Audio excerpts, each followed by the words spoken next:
এমন একজন আল আমিন ছিলেন খাজা মাইনুদ্দিন চিশতি রহমাতুল্লাহ আলাইহি। আনা সাগরের পারে আয়েশা তাবু গাড়লেন, হাজার হাজার মানুষ ওনার ভক্ত সবাই আয়েশা হুজুরকে সালাম মুসাফা করে। খাজা মাইনুদ্দিন চিশতি রহমাতুল্লাহ আলাইহি অনেক বড় মাপের আল্লাহওয়ালা বুজুর্গ ছিলেন। ওনার কাছে কেউ গেলে তার মনটা ভালো হয়ে যেত, দিনের পরিবর্তন চলে আসতো। পথভুলা মানুষকে পথের সন্ধান দেওয়ার জন্য ভারতবর্ষে দিনের কাজ করতেন।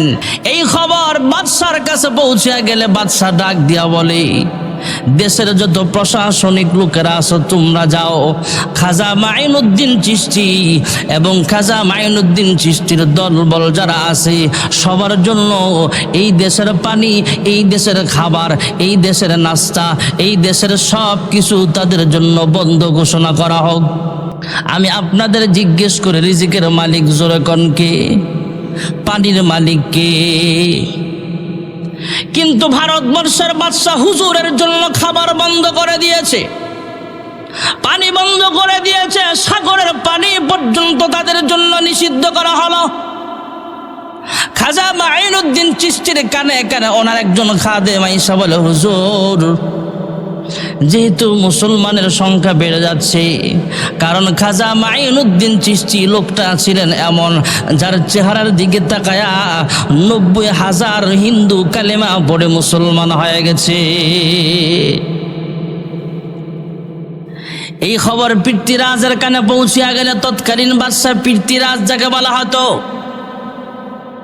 সে খবর পৌঁছালো তার জন্য সব বন্ধ করে দেওয়া হোক। খাদেমের কানে যখন খবর পৌঁছানো হলো, খাদেম খাজা মাইনুদ্দিন চিশতির কানে কানে খবর শোনালেন, চতুর্দিকে পুলিশ মোতায়েন করা আছে, আর্মি বিডিআর সব বাহিনী লাগানো আছে, আপনার জন্য খাবার বরাদ্দ করা ভুলে গেছেন, তথা বাদশা আপনার জন্য খাবার নিষিদ্ধ করা হয়েছে, আনা সাগরের পানি পর্যন্ত আপনার জন্য নিষেধ, এই দেশের আলো বাতাসে বসবাস করা আপনার জন্য নিষেধ। খাজা মাইনুদ্দিন চিশতি একটা লোটা নিলেন, একটা বদনা নিলেন। তৎকালীন জামানায় কাঁচের লোটা ছিল, এমন একটা বর্তন নিয়া খাদেমের হাতে উঠায় বলে, যাও যাও, জলদি যাও, ওই পুলিশদেরকে যা বলবে আমাকে যেন 1 লোটা পানি ওযুর জন্য দেয়। সুবহানাল্লাহ। লোটা চিনেন তো? 1 লোটা পানি যাওয়ার জন্য খাদেম পুলিশের কাছে যা বলে, হ্যাঁ পুলিশ ভাইয়ারা, আমি উস্তাদের খাদেম, ওযু করার জন্য 1 লোটা পানি দাও। কয়ে পানি দেওয়া যাবে না, পানি দেওয়া নিষেধ। কবে এত বিশাল সমুদ্রের ভিতর থেকে আনা সাগর থেকে 1 লোটা পানি দিলে আর কি হবে? এই কথা বলে কয়েকজন পুলিশ মিলা কয়ে, যাও 1 বর্তন পানি নিয়ে যাও, আর আসবা না কিন্তু 1 লোটা পানি। 1 লোটা পানি নিয়ে খাজা মাইনুদ্দিন চিশতির খাদেম খাজা সাহেবের কাছে যা বললেন, নেন হুজুর। পানি দিতে চায় না, অনেক কষ্ট করে পানি এনেছি, অনেক আকুল আবেদন করে কাকুতি মিনতি করে বলার পর পানি দেওয়া হয়েছে। খাজা মাইনুদ্দিন চিশতি রহমাতুল্লাহ আলাইহির কাছে কোনো পুলিশ বাহিনী নাই, রাজনৈতিক দলের লিডাররাও নাই, ওনার কাছে আর্মি পুলিশ বিডিআররা কেউ নাই, কিন্তু সবার মালিক যিনি সে আল্লাহ আছে। সুবহানাল্লাহ। তিনি ওযু বানাইলেন, ওযু বানায় নামাজের মুসল্লায় দাঁড়ায় আল্লাহু আকবার বলে নামাজে দাঁড়ায় গেলেন। ওনার মুরিদরা বলে, আমরা তাকায় দেখি হুজুরের নামাজ আস্তে আস্তে শেষের দিকে। হুজুর যখন সালাম ফিরাইলেন, নামাজও শেষ করলেন, আনা সাগরের পানি শুকাইতে শুকাইতে নদীর তলা পর্যন্ত শুকায় গেছে। জোরে কোন সুবহানাল্লাহ। পানির মালিক কে? পানি বন্ধ করার মালিক আপনি কে? আমাদের দেশেও কিছু মানুষ ক্ষমতার বাহাদুরি দেখায়া, টাকার অহংকারী করে অনেক সময় এই জমিনটাকে ওলামায়ে কেরামের জন্য নিষিদ্ধ করবার চায়, এমন আছে না নাই? খাজা মাইনুদ্দিন চিশতি শুধু বাংলাদেশের না, পুরা ভারতবর্ষের বাদশা। কিপ্তিরাজের সাথে এই যুদ্ধটা করেছিলেন। ভারতবর্ষের বাদশাহ কিপ্তিরাজ সে সংবাদ পাঠালো, কি ব্যাপার, সাগরের পানি? কয় বাদশাহ, সাগরের পানি তো শেষ। ডাব গাছে উঠছে, ডাব পড়ে দেখে ডাবের ভিতরেও পানি নাই, টিউবওয়েলে পানি নাই, মোটরে পানি নাই। একজন আলেমের জন্য সব নিষিদ্ধ করবা, আবার আরামে পানি খাবা? আল্লাহ সব পানি বন্ধ করে দিছে। পৃথ্বীরাজ খবর পায়া পুলিশ পাঠাইছে, এই খাজা মাইনুদ্দিনকে অ্যারেস্ট করে নিয়ে আসো। পুলিশ আসছে, আইসা হুজুরের দিকে তাকাইছে, হুজুর কয় আও বসো। পুলিশ হুজুরের অ্যারেস্ট করতে আসছে, যখন মাটিতে বসছে, কয় অ্যারেস্ট করমুনে পড়ে, আগে বসি। হুজুর কি বলে, সম্মানিত মুরব্বী বলতেছে একটু বসি না, আগে বসছে। অ্যারেস্ট করছে আসছে হুজুর রে, মাটি তাদেরকে অ্যারেস্ট করে ফেলছে। সুবহানাল্লাহ। বাদশাহ মহোদয় অনেক অপেক্ষা করার পর আরো বেশি করে ফোর্স পাঠাইয়া দিল। কি ব্যাপার? পুলিশ পাঠাইলাম খাজা মাইনুদ্দিনকে অ্যারেস্ট করার জন্য, তাহারা কেন এলো না? যায় দেখে যে পুলিশ গেছে অ্যারেস্ট করার জন্য, এরা খাজা সাহেবের সামনে বৈশা বৈশা বয়ান শোনে। এই পুলিশগুলো তারা কয় কি ব্যাপার, এরা বসে আছে কেন? আমরা যাই হুজুরকে অ্যারেস্ট করে নিয়ে আসবে, এরা বসে থাক। এরা সামনে গেছে, হুজুর ডাক দেয়, কয় বাবা আমিও তো যেতে চাই, তবে তোমরা একটু বসো, একটু কথা শোনো। দ্বিতীয় বাহিনী যখন গেছে, এরা যখন বসছে, হুজুরকে গেছে জেলখানায় বন্দি করার জন্য, মাটি তাদেরকে অ্যারেস্ট করে ফেলছে। যেরকম সুবহানাল্লাহ। যারা যেখানে যেই অবস্থায় বসছে, কোনো কথা নাই, ঘাড় ঘুরাবার ক্ষমতা নাই, সেখানেই অ্যারেস্ট। সুবহানাল্লাহ। বাদশার কাছে এমন সংবাদ পৌঁছানো হলে, হ্যাঁ বাদশাহ মহোদয়, খাজা মাইনুদ্দিন চিশতিকে অ্যারেস্ট করাইবার জন্য যে পুলিশ পাঠাইছেন, সব পুলিশ মাটি অ্যারেস্ট করে ফেলছে। কি করা যায়? পৃথ্বীরাজ চিন্তা করলেন, আমি নিজে যাব এই হুজুরকে অ্যারেস্ট করে নিয়ে আসার জন্য। কত বড় সাহস! ঘর থেকে বের হবে, এমন সময় পৃথ্বীরাজের মা দক্ষিণে ডাক দিয়া কয়, সাবধান, যে হুজুরের জন্য পানি নিষিদ্ধ করছস, দেখোস না নদীর কিনারায় যায়, নদীর তলায় তো পানি নাই। এই হুজুর কিন্তু আসমানের মালিককে রাজি খুশি করে ফেলেছে।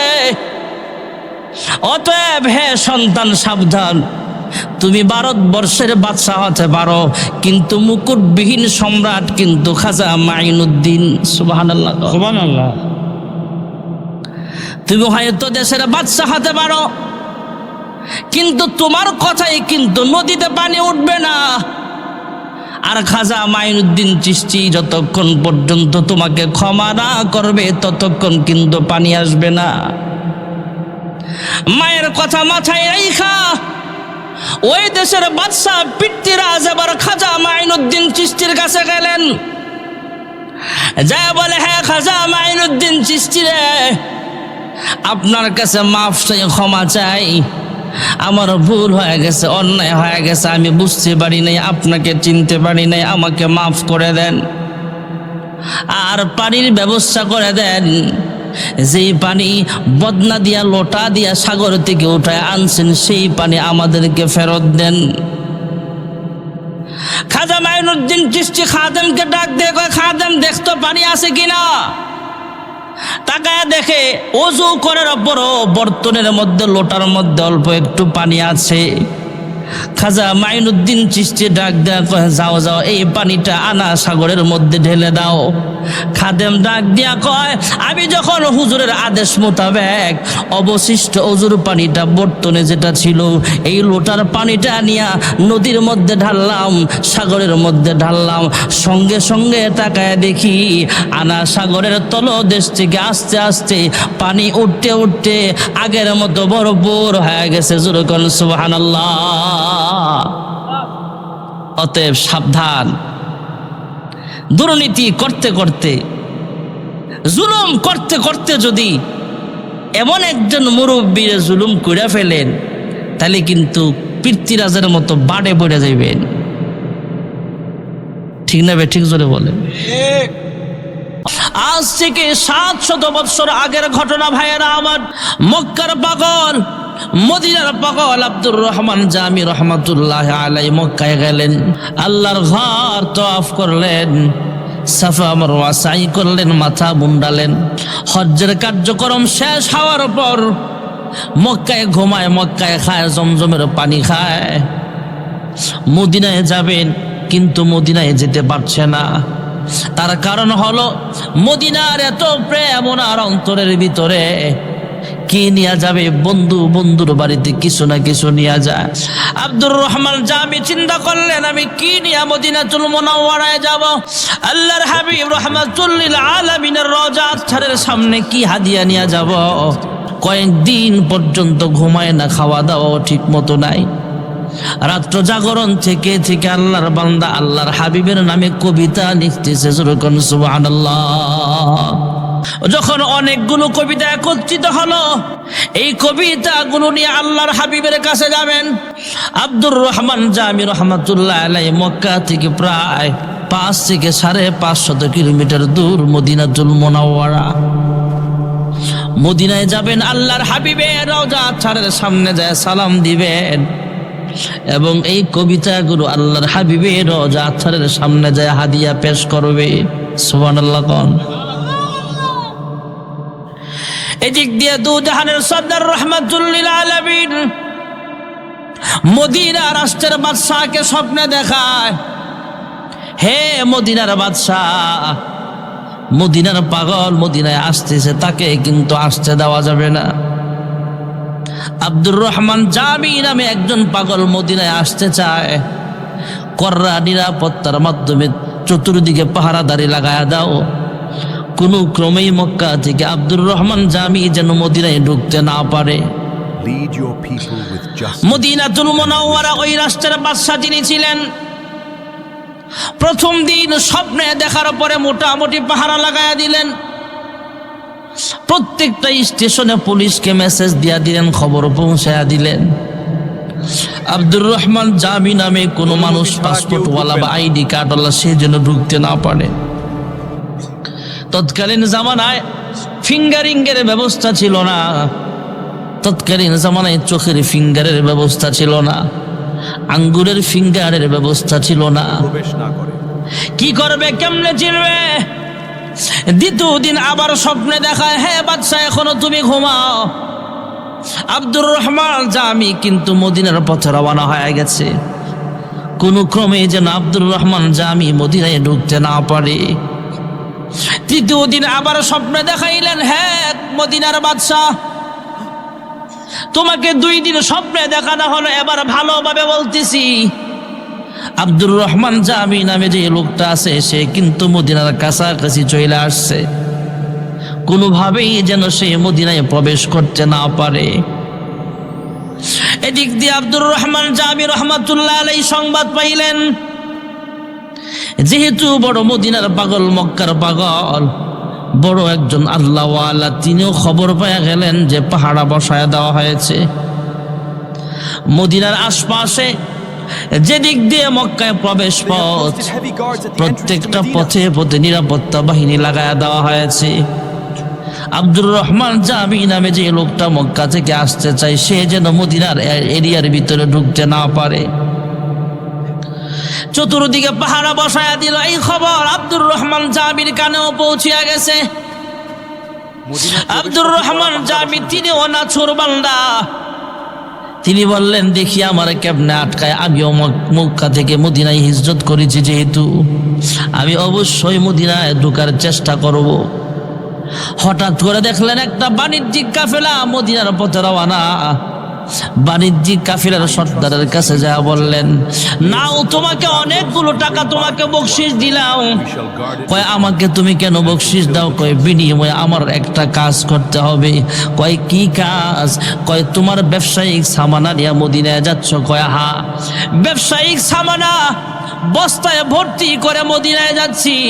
কয় একটা বস্তা খালি করো, একটা বস্তা খালি করে সেই বস্তার ভিতরে আমাকে ঢুকায়া দাও, আর বাকি মালের বস্তার সাথে আমাকেও রেখে দাও, বস্তার ভিতরে বন্দি করে আমাকে মদিনা পর্যন্ত পৌঁছায়া দাও। যেরকম সুবহানাল্লাহ।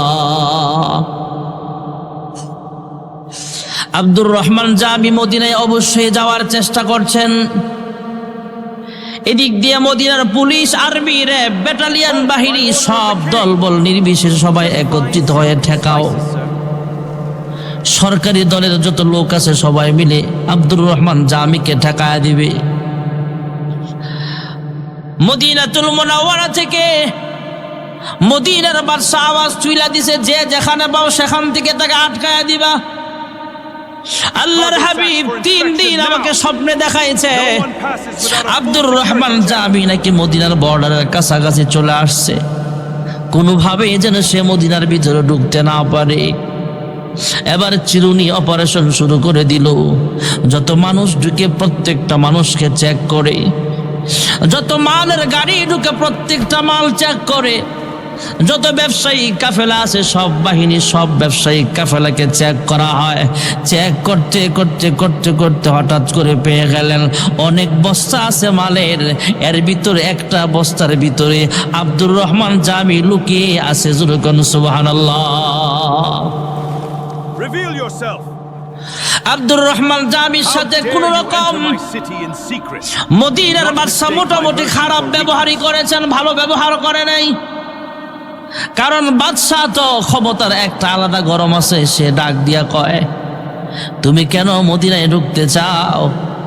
মদিনার বাদশা তথা মদিনাতুল মুনাওয়ারায় যিনি শুয়ে আছেন, আল্লাহর হাবিব রাহমাতুল লিল আলামিন আমাকে 3 দিন পর্যন্ত স্বপ্নে দেখাইছি তুমি যেন মদিনায় ঢুকতে না পারো, অতএব তুমি মদিনা থেকে বের হয়ে যাও, তোমাকে মদিনায় প্রবেশ করতে দেওয়া হবে না। মদিনা থেকে বের করে দেওয়া হলো। চতুর্থ দিন রাতের বেলা আল্লাহর হাবিব আবার স্বপ্ন যুগে আসলেন। স্বপ্নে বাদশাকে ধমক দিয়া বলে, হ্যাঁ মদিনার বাদশাহ, আমি তোমাকে আব্দুর রহমান জামির সাথে খারাপ ব্যবহার করার জন্য বলি নাই। আব্দুর রহমান জামি কোনো অপরাধী নয়। আব্দুর রহমান জামি হল আমার পাগল, মক্কার পাগল, মদিনার পাগল। সে মদিনায় আসার আগে অনেকগুলো কবিতা লিখেছে আমার নামে। সে যদি আইসা আমার রওজা আতহারের সামনে দাঁড়ায়া কবিতাগুলো পড়তে পারত, তাহলে আমার ওয়াজিব হয়ে যাইত রওজা থেকে উঠে তার সাথে দেখা করা। যেরকম সুবহানাল্লাহ। আব্দুর রহমান জামি যেমন মদিনার পাগল, মক্কার পাগল, আমাদের দেশে অনেক মানুষ আছে মক্কার পাগল, মদিনার পাগল, আছে না নাই? টাকা নাই তো কি হয়েছে, আল্লাহর কাছে বেশি বেশি দোয়া করলে আল্লাহ তাআলা অবশ্যই পৌঁছায়া দিতে পারে কি পারে না? হাকিমুল উম্মত মুজাদ্দিদ বিল্লাত আল্লামা আশরাফ আলী থানভী রাহমাতুল্লাহ আলাইহি কিতাবের মধ্যে একটা ঘটনা লিখেন। আরব সাগরের পূর্ব প্রান্তে কোন এক ক্ষেতের আইলে একটা ছোট্ট মাখলুক আছে, পিপিলিকা অথবা পিঁপড়া যাকে বলা হয়। একটা পিঁপড়া এমন একটা মাখলুক, অনেক পিঁপড়া এমন আছে খালি চোখে আমরা দেখতে পাই না, কিন্তু আমার আল্লাহ হলেন এমন আল্লাহ, পিঁপড়াটা দেখেন, পিঁপড়ার ভাষাও বুঝে। এই পিঁপড়ার রিজিকের ব্যবস্থাও কে করে দিয়েছে? আরে ভাই, আসমান বানাইলেন আমার আল্লাহ। এত সুন্দর আসমান মানুষের পক্ষে সাজানো সম্ভব নয়। এমন সুন্দর জমিনটা আমার আল্লাহ বানিয়েছেন। আসমানের দিকে তাকাইলে মাঝে মাঝে বোঝা যায় এমন সুন্দর আসমান কেমন সুন্দর করে আল্লাহ কাজ করায় রাখছে। বিশেষ করে যারা বিমানে সফর করেছেন, এই বিমানটা যখন 5,000 ফুট উপরে চলে যায়, 10,000 ফুট উপরে চলে যায়, 15,000 ফুট উপরে চলে যায়, তখন দেখা যায় নিচের ঘর বাড়ি না দেখা গেল, উপরের মেঘমালা দেখা যায়, বড় বড় পাহাড়ের মতো বরফ দেখা যায়। ভাইয়েরা আমার, বন্ধুরা আমার, উপরে মেঘমালাগুলো পাহাড়ের মতো মনে হয় উপরে আরেকটা দুনিয়া আমার আল্লাহ সাজায় রাখছে। যেরকম সুবহানাল্লাহ। আল্লাহর আসমান দেখতে কত সুন্দর যে আল্লাহ আসমান বানিয়েছেন। জমিনটা কত সুন্দর, আসমানের রং ধরুন 7 রং দেখতে কত সুন্দর। হে মানুষ, আপনার আমার চেহারাটা দেখতে কত সুন্দর। মহান আল্লাহ রাব্বুল আলামিন নিজে হলেন ইঞ্জিনিয়ার। আল্লাহ রাব্বুল আলামিন ফেরেশতাদের বললেন, হে ফেরেশতারা, তোমরা আদমের 2টা হাত বানাও। আয় আল্লাহ, আদমের হাত 2টা কেমনে বানাবো? এমনে এমনে বানাও। আয় আল্লাহ, আদমের 2টা পা কেমনে বানাবো? এইভাবে এইভাবে বানাও। আদমের 2টা পা কেমনে বানাবো? এইভাবে বানাও। চোখগুলা এমনে বানাও। কিন্তু যখন চেহারা বানাইবার সময় আসলো, ফেরেশতারা ডাক দিয়া জিজ্ঞেস করলেন, ওগো পরওয়ারদিগার আলম, আদমের হাত বানাইলাম আপনার হুকুম অনুযায়ী, আপনি যেইভাবে বললেন বডি বানাইলাম, পা 2টা বানাইলাম, এবার চেহারা বানাতে হবে। কেমনে বানাইলে আপনি খুশি হবেন একটু আমাদেরকে জানায়া দেন।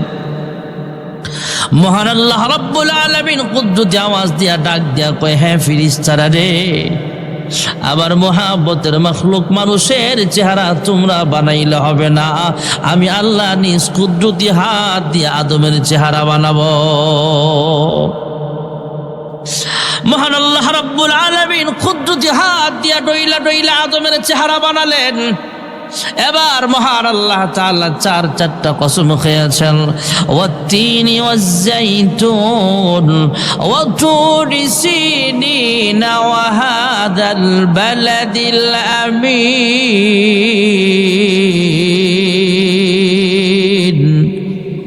মহান আল্লাহ রাব্বুল আলামিন 4টা দামি জিনিসের কসম খেয়ে বলেন, লাকাদ খালাকনাল ইনসান ফি আহসানি তাকওয়িম, আমি আল্লাহ সবচেয়ে সুন্দর করে মানুষ বানাইছি। জোরে কোন সুবহানাল্লাহ। হে মানুষ, আপনার আমার চেহারা দেখতে কত সুন্দর, গাছের ফুল দেখতে কত সুন্দর, সমুদ্র সৈকত দেখতে কত সুন্দর, পাহাড়ের ঝর্ণা দ্বারা দেখতে কত সুন্দর, নদী নালা দেখতে কত সুন্দর, খাল বিলের মাছ দেখতে কত সুন্দর, গাছ গাছালি দেখতে কত সুন্দর। যে আল্লাহ সব কিছু বানাইছেন সে আল্লাহ জানি দেখতে কত সুন্দর। তোমার সৃষ্টি যদি হয় এত সুন্দর, না জানি মাওলা তুমি কত সুন্দর। জোরে কোন সুবহানাল্লাহ। মুহাব্বতে একটা ডাক দেন না আল্লাহ। ওয়াফি আনফুসিকুম আফালা তুবসিরুন।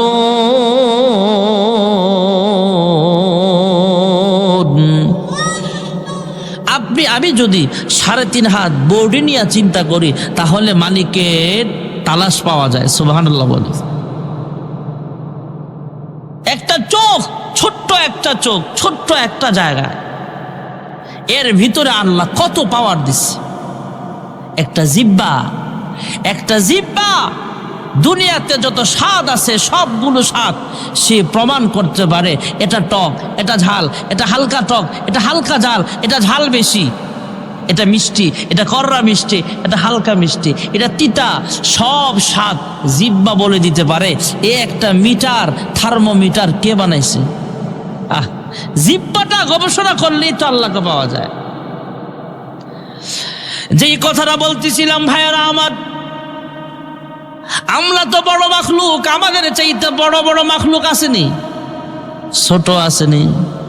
পিঁপড়া একদম ছোট। আমাদের চাইতে বড় বাঘ আছে, ভাল্লুক আছে। আমাদের চাইতে বড় বড় মাখলুক অনেক আছে। আসমান তো আমাদের চাইতে বিশাল বড়, জমিন তো বিশাল বড়। তাছাড়া জীব জন্তু এমন আছে, সমুদ্রের মাছ এমন আছে যে মাছগুলো একাই আমরা দেখানা যারা আছি, একটা শ্বাস টান দিলে আমাদের মতো এমন 1000 মানুষ গিলে ফেলতে পারবে। এমন মাছ জমিনে পানির নিচে জোরে কোন আছে না? না। কেরানীগঞ্জ দিয়া ফরিদপুর যেতে একটা ঘাট আছে, দোহার দিয়া যায়, মইনট ঘাট। আমি মাহফিল করে ঘাটে আসলাম, পরের দিন জুমার দিন ছিল। সকাল সকালবেলা একটা ট্রলার রিজার্ভ করে দিছে, আমি ঘাটে চলে আসছি মোটামুটি 7টার ভিতরে, 7টা সাড়ে 7টার ভিতরে। আইসা দেখি বিশাল বড় এক পাঙ্গাস মাছ, যে পাঙ্গাস মাছ আমরা অনেকে খাই না, কারণ চাষের যে পাঙ্গাসটা, অনেক পাঙ্গাস আছে একটু দুর্গন্ধ থাকে, নদীর অরিজিনাল পাঙ্গাস খেয়ে দেখেন অনেক মজা। নদীর একটা পাঙ্গাস আমি ভাবছি যে, মনে করছি 15-20 কেজি হবে। আমি জিজ্ঞেলাম, ভাই মাছটা কয় কেজি হবে? হুজুর একটু আগে মাপছিলাম 35 কেজি ওজন। সুবহানাল্লাহ কইতেন না? পাঙ্গাস মাছ, চাষের না, নদীর এত বড় মাছ। আমি কি ভাই এত বড় মাছ কি আর এর চেয়ে বড় মাছও কি মাঝে মাঝে পান? হুজুর এর চেয়ে বড় মাছও তো আমরা ধরি। সুবহানাল্লাহ কন না? বাসুলাইমা দাদে মুলক সারওয়ারি, বাসুলাইমা দাদে মুলক সারওয়ারি, শুধুমতে আও খাতে মাস দেওয়া পরি। কষ্ট হয় আপনাদের? বেশি রাত্র হয় নাই তো? অনেক জায়গায় তো 11:30টায় মাইক দেয়। ওদিনকে এক জায়গায় গেছি, ভোলা, এই শুক্রবারের আগের শুক্রবারে জমা পড়ায়া, যেহেতু রাস্তা বেশি, শর্ট টাইমে চলে গেছে। একটা গাড়ি রিজার্ভ নেই এয়ারপোর্ট থেকে বিমানে বরিশাল, ওখান থেকে আবার প্রাইভেট কারে ঘাটে, ওখান থেকে স্পিড বোর্ডে ভোলা। শর্ট টাইম, খরচ বেশি আর কি। ভোলা অনেক দূরে, এমনি যাইতে অনেক সময় লাগে। তো ভোলাও চতুর্দিকে নদী, ওখানেও বড় বড় মাছ আছে। তো ওখানে যাই বয়ানে গেলাম, আমার বয়ানে বসাইছে অনেক রাত্রে। আরেক জায়গায় গেলাম সাতক্ষীরা, 11:15টায় বয়ান দিছে। ময়মনসিংহ এলাকায় তো 11:30টার নিচে বয়ান দেয় না। হুজুর আমগো এলাকায় আসারের পরে মানুষ আই, এদিকে যেমন আসরের পড়তে বয়ান শুরু হয়, আর ওগোদের এসারের পড়তে মাহফিল মাত্র শুরু হয়। তো সেই হিসাবে তো বেশি রাত্র হয় নাই। কষ্ট হইতেছে নাকি আপনাদের?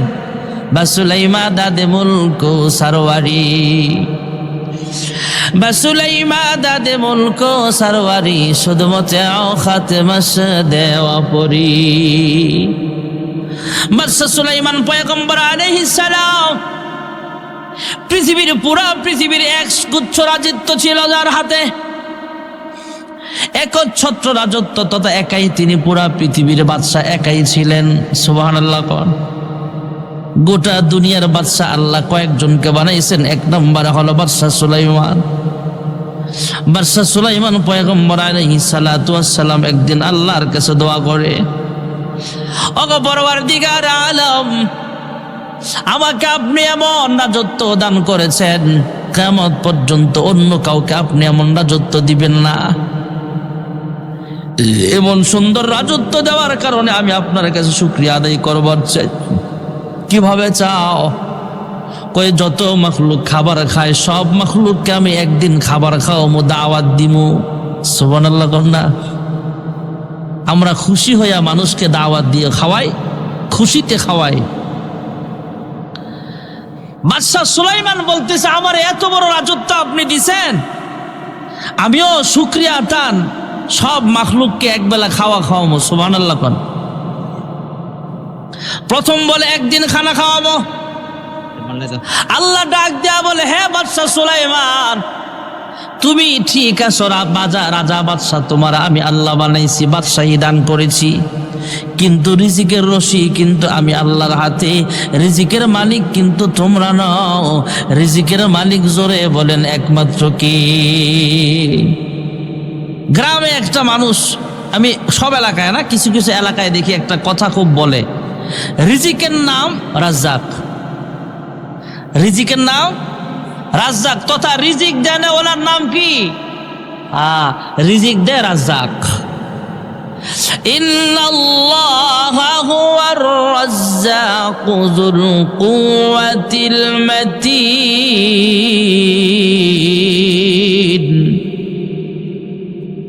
হে বাদশা, তুমি বাদশা ঠিক আছো, চেয়ারম্যান ঠিক আছো, মেম্বার ঠিক আছো, রাষ্ট্রপ্রধান ঠিক আছো, প্রধান ঠিক আছো, কিন্তু রিজিকের মালিক কিন্তু আমি আল্লাহ। সুবহানাল্লাহ কন্যা? রিজিকের মালিক যদি আমাদের দেশের প্রধানমন্ত্রীর হাতে থাকতো, তাইলে আওয়ামী লীগ সারা যত লোক আছে কেউ খানা পাইতো? বিএনপি যখন ক্ষমতায় ছিল তখন যদি বিএনপির হাতে যদি রিজিকের ভাগ বন্টন আল্লাহ দিয়া দিত, তাহলে আওয়ামী লীগের কেউ খাওয়ান পাইতো? রাষ্ট্রপ্রধান ঠিক আছে, চেয়ারম্যান ঠিক আছে, মেম্বার ঠিক আছে, রিজিকের ঠিকাদারি আপনাকে আমাকে আল্লাহ দেয় নাই। যত দুর্ভিক্ষ থাক, এক সময় পৃথিবীর জমিনের মানুষ দ্রব্যমূল্যের দাম কম ছিল, এরপরও মানুষ খাইতে পায় নাই, ভাতের মার খাইছে, আডার যাও খাইছে। আসেনি এক সময় মুরব্বীরা জিগায় দেখেন, কিন্তু তখন দ্রব্যমূল্যের দাম কম ছিল, এরপরও মানুষ না খেয়ে রয়েছে। এখন দ্রব্যমূল্যের দাম কম না বেশি? আগে মানুষ আধা কেজি তেল নিত, 1 কেজি তেল নিত, এখন দিয়ে 5 লিটার লয়ে যায়। সাহস কত বড় দেখছেন? তেলের দাম ছিল 80 টাকা, তখন নিত আধা কেজি, এখন একবারে 5 লিটার কিনলে গা 5 কেজি নিলে কিছু ছাড় আছে, তো এই জন্য দ্রব্যমূল্যের দাম যতই বাড়ুক মানুষ না খায়া থাকে না। মানুষ বাড়ছে, দ্রব্যমূল্যের দাম কমুক বাড়ুক, এটা পৃথিবীর একটা কালচার, কিন্তু রিজিকের মালিক তো আল্লাহ। আল্লাহ মানুষে না খাওয়ায় রাখে না। আগের চাইতে মানুষ কম খায় না, বরং বেশি খায়।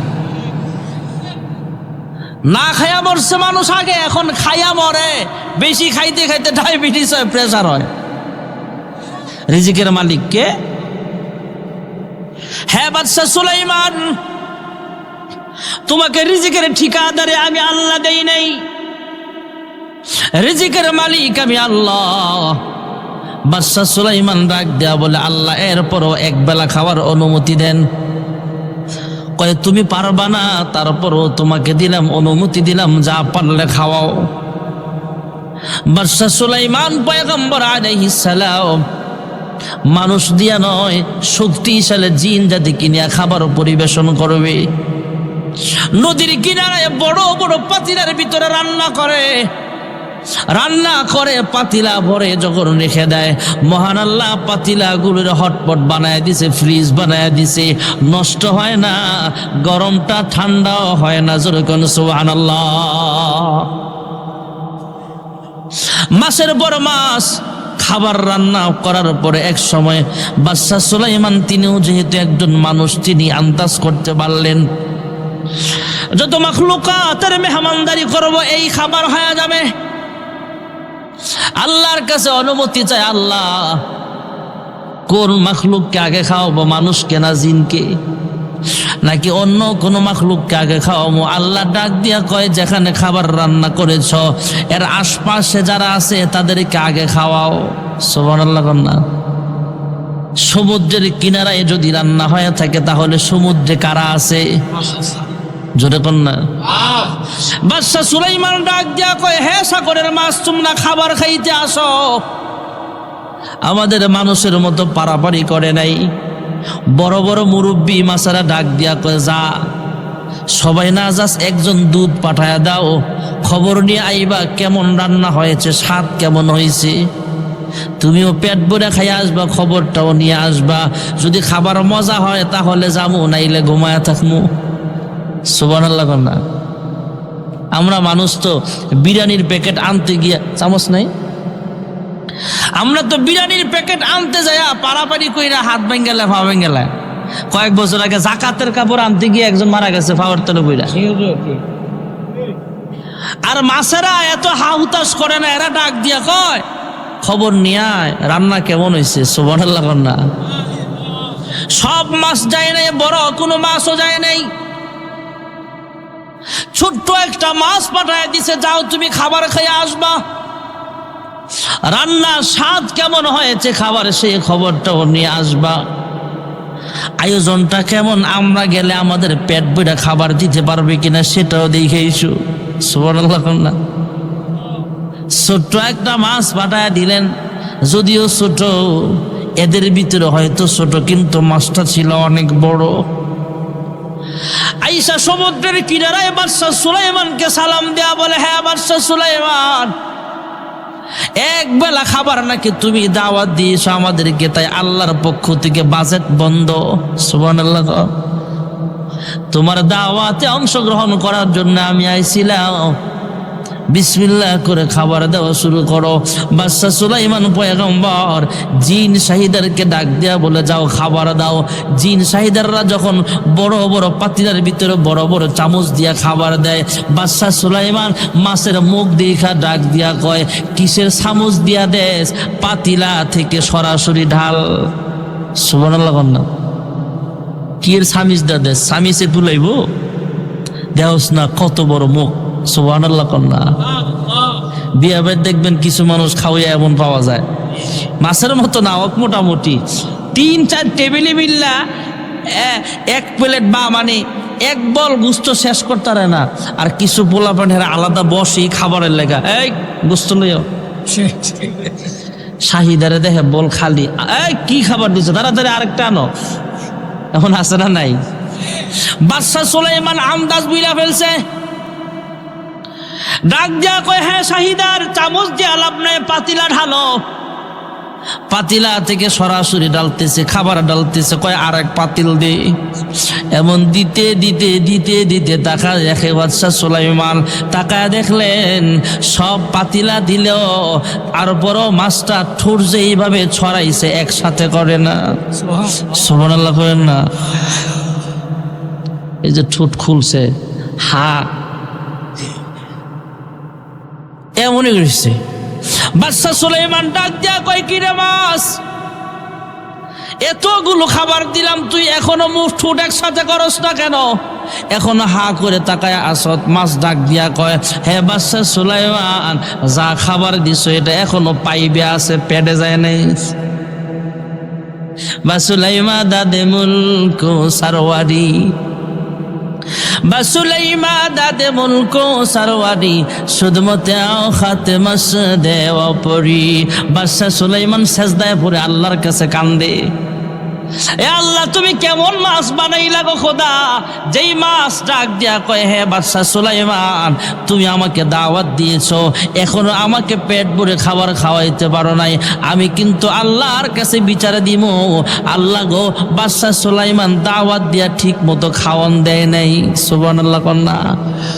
বাদশা সুলাইমান পয়গম্বর সেজদায় পড়ে আল্লাহকে ডাক দেয়, আল্লাহ, আমি পুরা পৃথিবীর বাদশা হতে পারি, আমি বাংলাদেশের রাষ্ট্রপ্রধান হতে পারি, আমি পৃথিবীর বাদশা হতে পারি, কিন্তু রিজিকের মালিক আমি নয়, রিজিকের মালিক একমাত্র তুমি আল্লাহ। রিজিকের মালিক জোরে বলেন কি? যেই কথাটা বলতেছিলাম, ছোট্ট একটা পিঁপড়া, মনে আসেনি?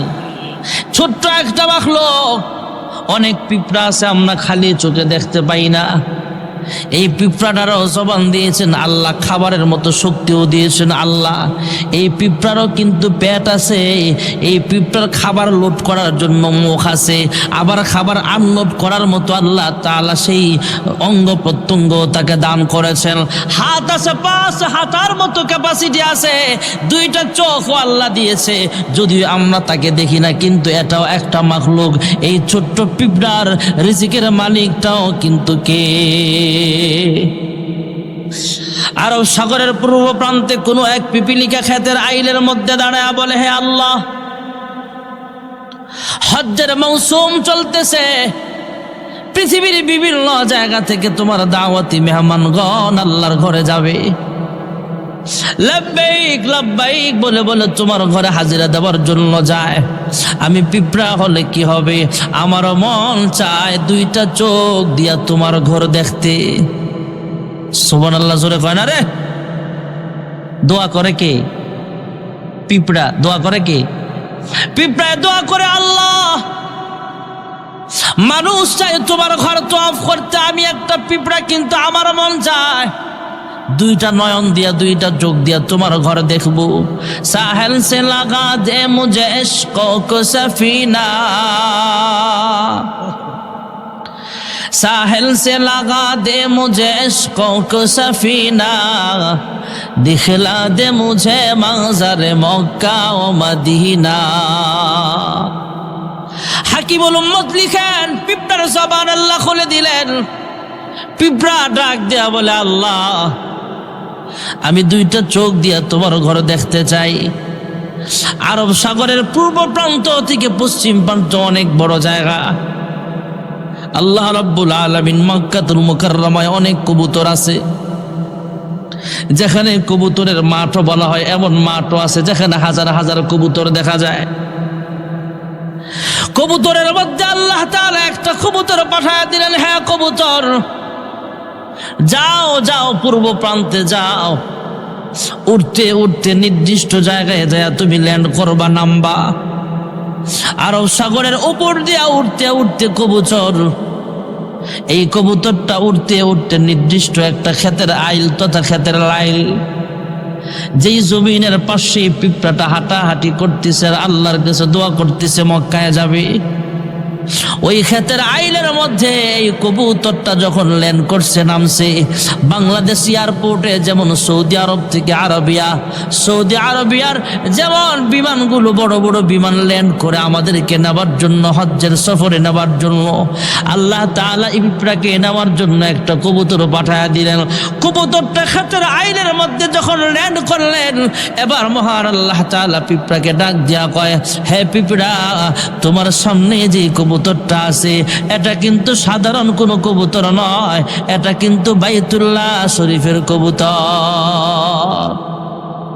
হ্যাঁ পিঁপড়া, তুমি যদি আমার ঘর দেখতে চাও, কবুতরের পা ঝড়ায় ধরো, আমি আল্লাহ বিমান দিয়ে আমার দাওয়াতি মেহমানগুলোকে আমার ঘরে পৌঁছায় দেই, আমি আল্লাহ আমার দাওয়াতি মেহমানগুলোকে জাহাজ দিয়ে পৌঁছায় দেই, আমার দাওয়াতি মেহমানগুলো গাড়ি দিয়ে পৌঁছায় দেয়, আর আমি আল্লাহ হেরাম শরীফের একটা কবুতর তোমার কাছে বিমান হিসেবে পাঠায় দিলাম। আমার ঘর যদি দেখতে চাও তাহলে কবুতরের পা দুইটা ঝড়ায় ধরো, কবুতরের পা ঝড়ায় ধরে এর পাখার নিচে তুমি লুকায় যাও, আমি আল্লাহ তাআলা কবুতরটাকে বিমান বানায়া কিছুক্ষণের মধ্যে তোমাকে বাইতুল্লাহর সামনে হাজির করে দেব। পৃথিবীর সবচেয়ে সেরা সফর হলো মক্কা মদিনার সফর। ভাইয়েরা আমার, আমাদের বাংলাদেশের মানুষ যখন মক্কাতুল মুকাররমায় যায়, সরাসরি যখন জেদ্দা এয়ারপোর্টে ল্যান্ড করে, এর কিছুক্ষণ আগে ইয়ালামলম পাহাড় যখন অতিক্রম করা হয়, তখন বিমানে বেড়ানো হয়। যারা এহরাম বাঁধবেন এহরামের নিয়ত করে ফেলেন, এহরামটা কাপড় পরিধান করে ফেলেন, এহরামের কাপড় পরিধান করে ফেলেন। যারা হজ্জের নিয়ত করবেন করে ফেলেন, তালবিয়া পড়তে শুরু করে, লাব্বাইক আল্লাহুম্মা লাব্বাইক, লাব্বাইক লা শারীকা লাক লাব্বাইক, ইন্নাল হামদা ওয়ান নি'মাতা লাক ওয়াল মুলক লা শারীকা লাক। সুবহানাল্লাহ। লাব্বাইক বলতে বলতে যখন ইয়ালামলম পাহাড় অতিক্রম করে, মদিনা থেকে আল্লাহর কোনো বান্দা যদি ঢুকতে চায় তাহলে সেখানে মদিনার শহরের পাশেই মিকাত আছে, একটা মসজিদ আছে। যারা সেখানে হারাম বাদে মহিলারাও হারামের নিয়ত করে 2 রাকাত সালাতুল ইহরাম নামাজ আদায় করা হয়। এরপরে তালবিয়া পড়তে পড়তে মদিনা থেকে মক্কার পথে রওনা হয়ে যায়। কেউ যদি তায়েফের পাশ থেকে ঢুকতে চায় তাহলে সাইল কাবির নামে একটা মসজিদ আছে, সেখানে মানুষগুলো কাপড় চেঞ্জ করে তথা ইহরামের কাপড় পরিধান করে 2 রাকাত সালাতুল ইহরামের নামাজ পড়ে আল্লাহর ঘরের দিকে রওনা হয়। জোরে কোন সুবহানাল্লাহ। আমি আপনি যখন দুনিয়া থেকে বিদায় হয়ে যাব তখন যেমন সাদা পোশাক পরা হয়, আমরাও যখন মদিনা মক্কায় যাই তখনও সাদা পোশাক পরিধান করা হয়। মহিলারা তো তাদের নিজস্ব পোশাক পরবে, সুন্নতি বোরকাও পরবে। আমাদের দেশের অনেক মহিলারা এমন আছে চেহারাটা খোলা রাখে, এরা মনে করে হজে গেলে মনে হয় চেহারা খোলা রাখলে গুনাহ হয় না। মক্কায় আল্লাহর ঘর তওয়াফরত অবস্থায়ও আমাদের মহিলারা সেখানে গুনাহ করতেছে, চেহারা খোলা হজ করতেছে, তওয়াফ করতেছে। অনেক মুআল্লিমরাও কিচ্ছু বলে না, অথচ চেহারা ঢেকে রাখা তো ফরজ। যে মহিলারা হজে যাবেন চেহারাটাও ঢেকে রাখতে হবে, এটা মনে রাখবেন। ওখানের সিস্টেমটা ভিন্ন, এই জন্য আপনি চেহারা খোলা রাখবেন এটা জায়েজ নাই। হজ করতেছে লক্ষ লক্ষ টাকা দিয়া, 5 লাখ টাকা দিয়া হজে যায়, চেহারা খোলা, তাওয়াফের মাঠেও গুনাহ করতেছে। ভাইরা আমার, বন্ধুরা আমার, সাদা ইহরামের কাপড় পরিধান করে যখন আল্লাহর ঘরে রওনা হয়ে যায়, যারা জীবনে শুধু সাদা কাপড় পরে নেয় তাদেরকে বোঝানো সম্ভব হবে না। একটা হলো সাদা পাঞ্জাবি পরলাম, সাদা পাগড়ি পরলাম, যেমন গতকালকে আমার ড্রেস ছিল সাদা, সাদা কোটি, সাদা পাগড়ি, সাদা পাঞ্জাবি, এটা হতে পারে, এটা এক জিনিস। কিন্তু সেলাই ছাড়া দুইটা কাপড় সাদা কাপড় কিন্তু এক জিনিস না। যখন কোনো মানুষ ইহরামের কাপড় পরে, আমি নিজেও প্রথম যখন পড়েছিলাম তখন মনে হয়েছিল দুনিয়াটা কিচ্ছু না, মনে হচ্ছে আমি মরে গেছি। মানুষের কাছ থেকে বিদায় নিয়ে যখন ইহরামের কাপড় পরে মানুষ মক্কার পথে রওনা হয়ে যায়, মক্কাতুল মুকাররমায় সর্বপ্রথম যায় 7টা চক্কর লাগায়, 7 বার আল্লাহর ঘর তওয়াফ করে। আর আল্লাহর ঘর যখন প্রথম যেদিন মানুষ দেখে, আল্লাহর নবী বিশ্ব নবী রাহমাতুল লিল আলামিন বলেন, উম্মত যখন তুমি আল্লাহর ঘর সর্বপ্রথম দেখবা তখন আল্লাহর কাছে যা দোয়া করবা আল্লাহ তোমার দোয়া সঙ্গে সঙ্গে কবুল করিয়া নিবে। হুদুদ হারাম এমন একটা সীমান্ত এলাকা, এমন একটা নিরাপদ এরিয়া, যার জিহ্বায় কালেমা নাই, যার জিহ্বায় কালেমা নাই, বেঈমান ঢুকার পারমিশন নাই। সুবহানাল্লাহ। ওয়াহাদাল বালাদিল আমিন,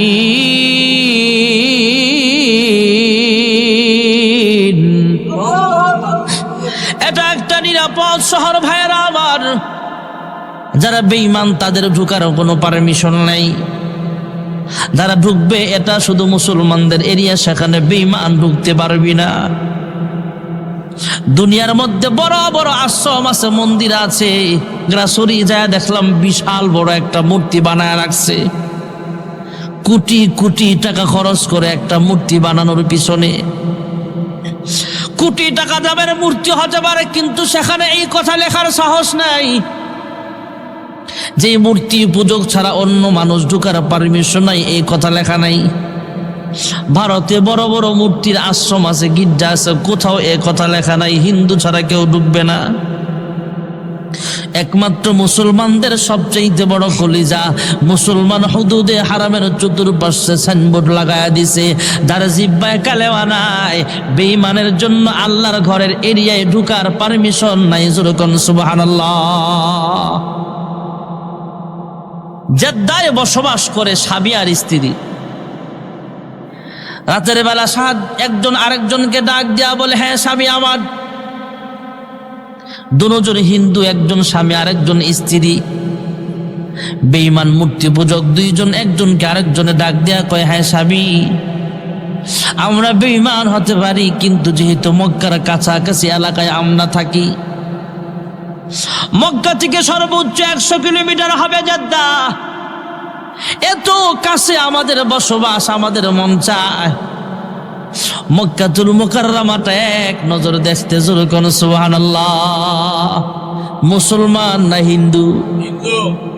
বেঈমান মূর্তি পূজক সেও আল্লাহর ঘর দেখবার চায়। স্ত্রী যখন বলে দেখবার চাই, স্বামী ডাক দিয়া কয়, হে বিবি রে, মক্কাতুল মুকাররমার বর্ডার এমন একটা বর্ডার যেখানের এরিয়াটা হলো এমন, যার জিহ্বায় কালেমা নাই সে ঢুকার পারমিশন নাই। স্ত্রী ডাক দিয়া কয়, স্বামী আমার কাছে একটা পরামর্শ আছে। সুবহানাল্লাহ। কি পরামর্শ? কয়, আপনি যে মুসলমান না হিন্দু আপনার শরীরে তো লেখা নাই, আমি হিন্দু না মুসলিম আমার গায়ে অত লেখা নাই, আমি মুসলমান মহিলাদের মতো আমার কপালে এখন সিঁদুর আছে, সিঁদুরটা আমি সরায়া ফেলবো, মুসলমান মহিলাদের মতো সুন্দর বোরকা পরিধান করব। কেউ যদি জিজ্ঞেস করে তাহলে মুসলমানের নামটাই বলবো, হিন্দু পরিচয় দিব না। সুবহানাল্লাহ। তৎকালীন জামানায় ফিঙ্গারিং এর আইন ছিল না, সিসি ক্যামেরার ব্যবস্থাও ছিল না।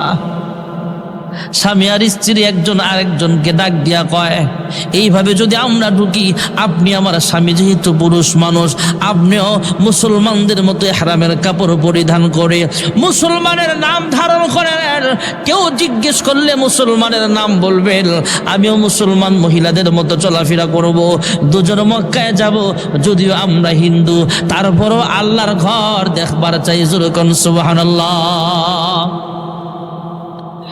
ভাইয়েরা আমার, বন্ধুরা আমার, পরবর্তীতে দুইজন স্বামী স্ত্রী পৃথিবীবাসীকে জানায়া দিলেন, আমরা মাগরিবের নামাজের কাছাকাছি সময় মক্কায় প্রবেশ করলাম, হালকা অন্ধকার।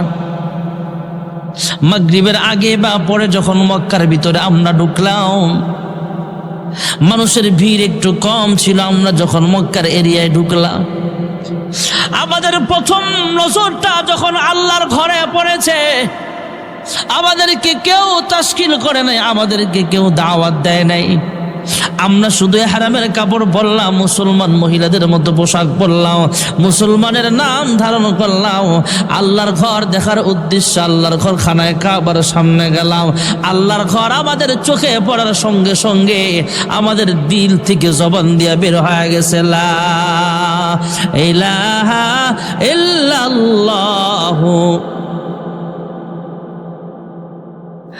দুইজন স্বামী স্ত্রী ডাক দেয়া বলে, হ্যাঁ পৃথিবীর মানুষেরা শোনো, আমরা যদিও অন্য ধর্মের লোক ছিলাম, কিন্তু কাবার মুহাব্বত আমাদের অন্তরে ছিল। আল্লাহর ঘরটা আল্লাহ রাব্বুল আলামিন আমাদেরকে বেঈমান অবস্থায় দেখায় নাই।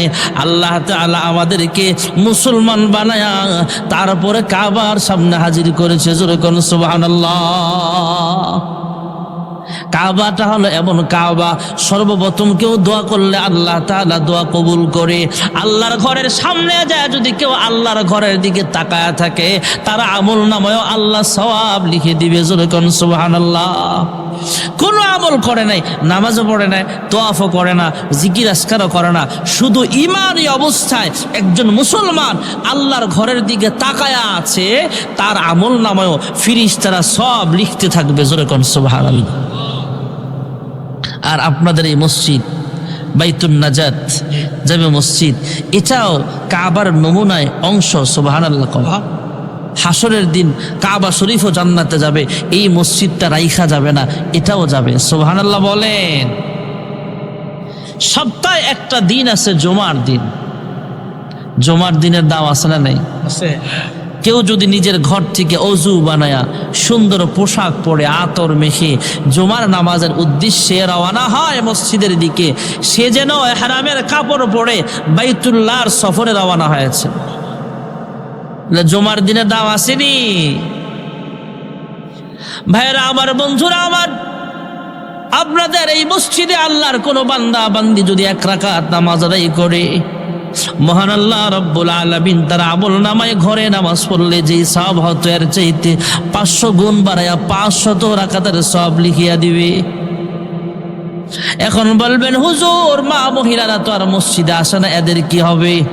আপনি কষ্ট করে শীতের রাত্রে মসজিদে আইসা নামাজ পড়লে যে সওয়াব হবে, মা বোনেরা ঘরের কোনায় একা একা নামাজ পড়লেও সম পরিমাণের সওয়াব লেখা হয়ে যাবে।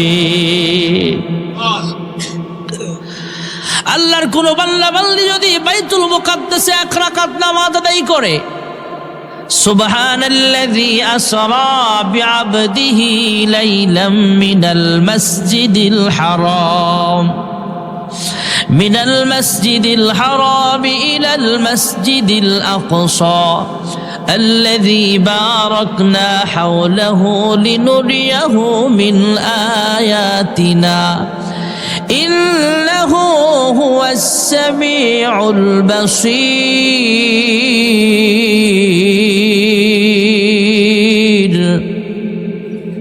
বাইতুল মুকাদ্দাস মসজিদ এমন একটা জায়গা ভাইয়েরা আমার, যেখানে আপনার আমার নবী বিশ্ব নবী রাহমাতুল লিল আলামিন মেরাজের রজনীতে সেখানে গেলেন, জিবরাইল আমিনের সঙ্গে আছেন।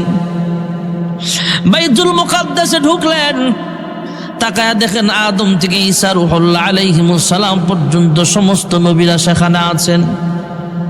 কিন্তু সামনের ইমামতির জায়গাটা এখনো খালি দেখা যায়।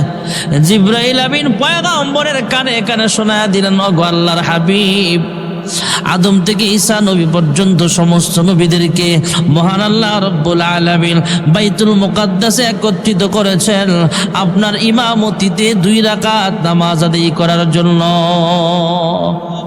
ইমামুল আউয়ালিন ওয়াল আখিরিন বাহরে সাদাকা রাহমাতুল লিল আলামিন, শুধু ওয়াজুদাস রাহমাতুল লিল আলামিন, মসজিদে ও শুধু হামারো এ জমিন।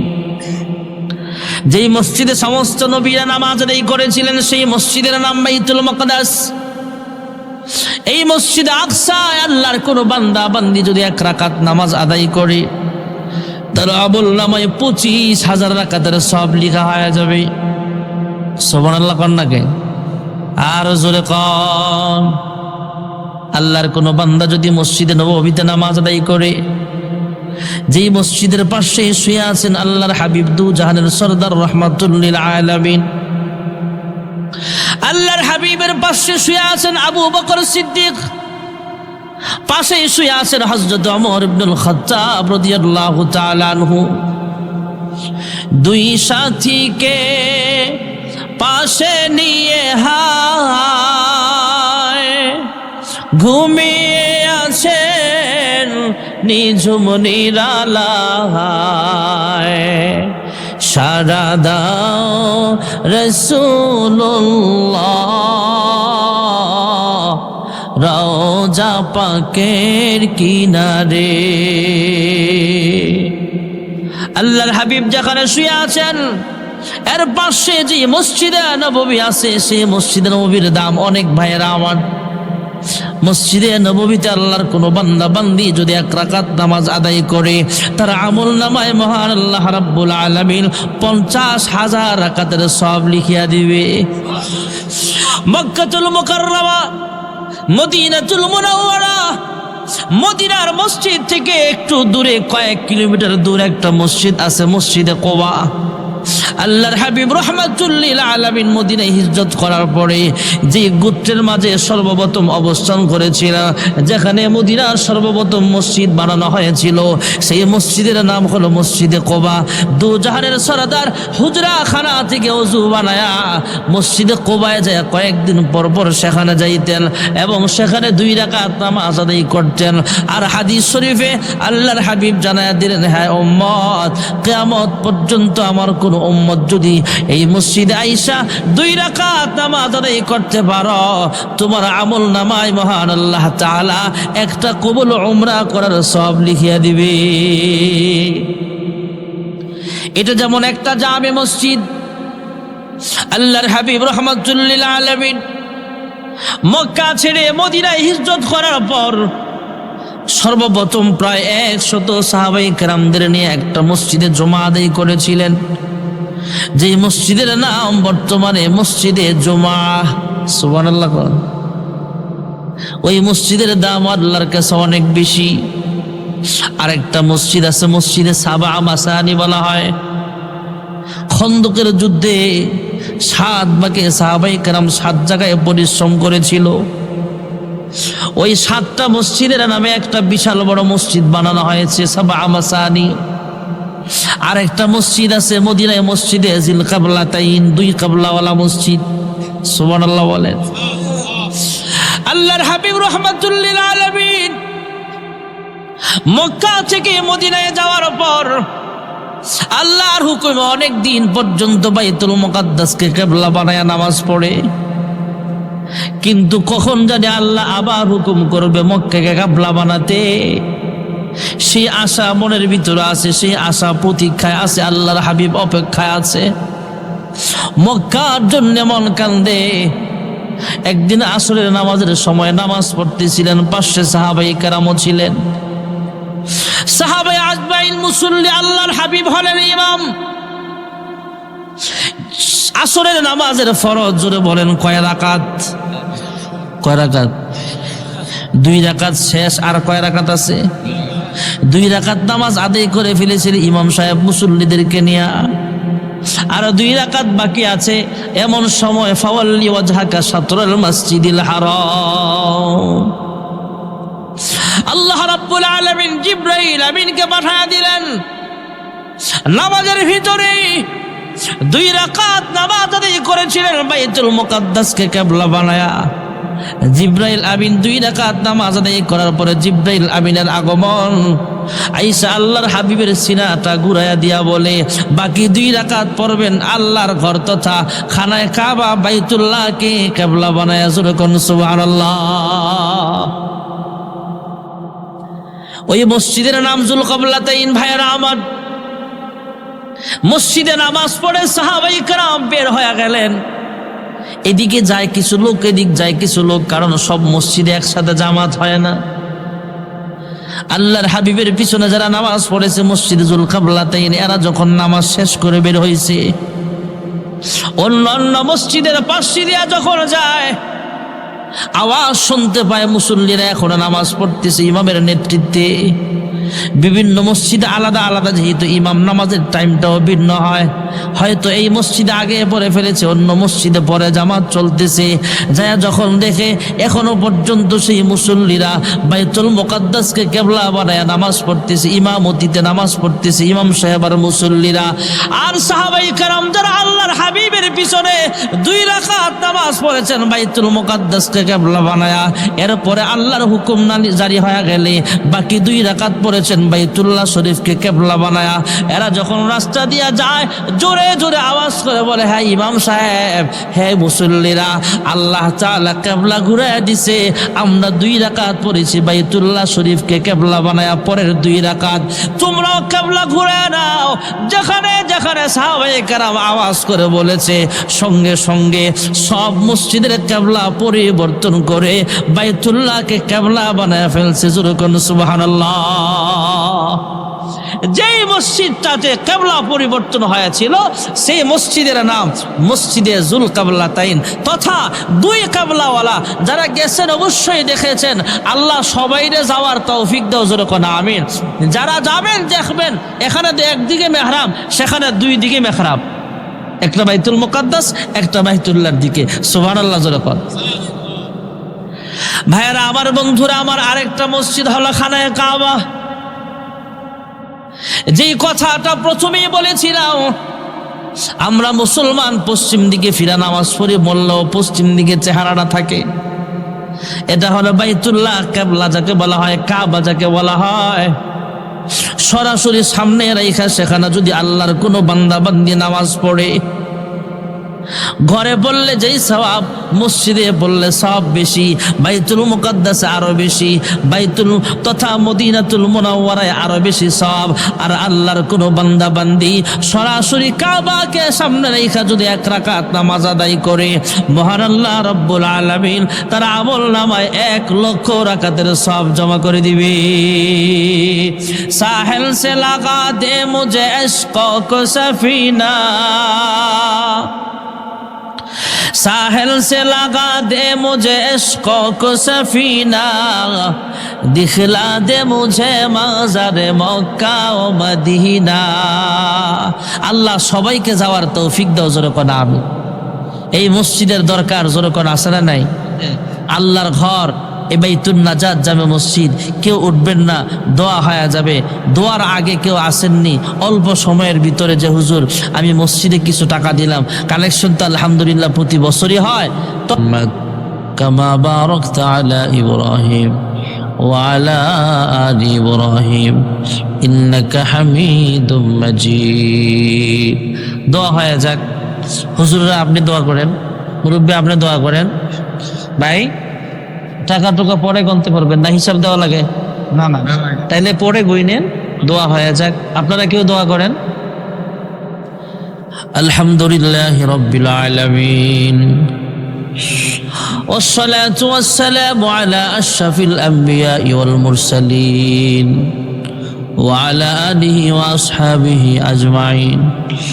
ربنا ظلمنا أنفسنا وإن لم تغفر لنا وترحمنا لنكونن من الخاسرين.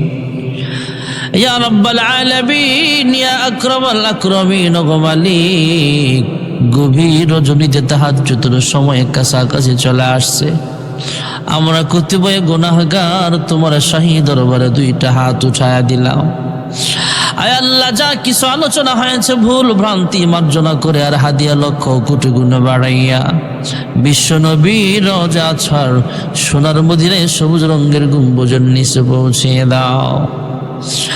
ইয়া রাব্বাল আলামিন, তাকে উসিলা করে বাবা আদম আলাইহিস সালাম থেকে এই দোয়া পর্যন্ত যত মুমিন মুমিনাত যারা পরিমাণ ঈমান নিয়ে কবরের বাসিন্দা হয়ে গেছে প্রত্যেকের কবরে আর হাদিয়াগুলো পৌঁছায়া দাও। আয় আল্লাহ, খাস করে আমরা যারা হাত বাড়াইলাম জানি না কে জানি মা দুঃখিনে হারাইয়া প্রাণের আব্বা জান হারায়া এতিমের মতো হাত বাড়াইছে গো আল্লাহ। জানি না গো মালিক, কার মা বাবার কবরে জাহান্নামের সাপ কামড়াইতেছে। জানি না গো আল্লাহ, কার আম্মা আব্বার কবরে জাহান্নামের আগুন দাও দাও করে জ্বলতেছে। গো মালিক, তাদের পক্ষ থেকে মাফ চাই। আজকের এই আখিরে মুনাজাতের উসিলায় তাদের কবরগুলো জান্নাতের বাগান বানায়া দাও।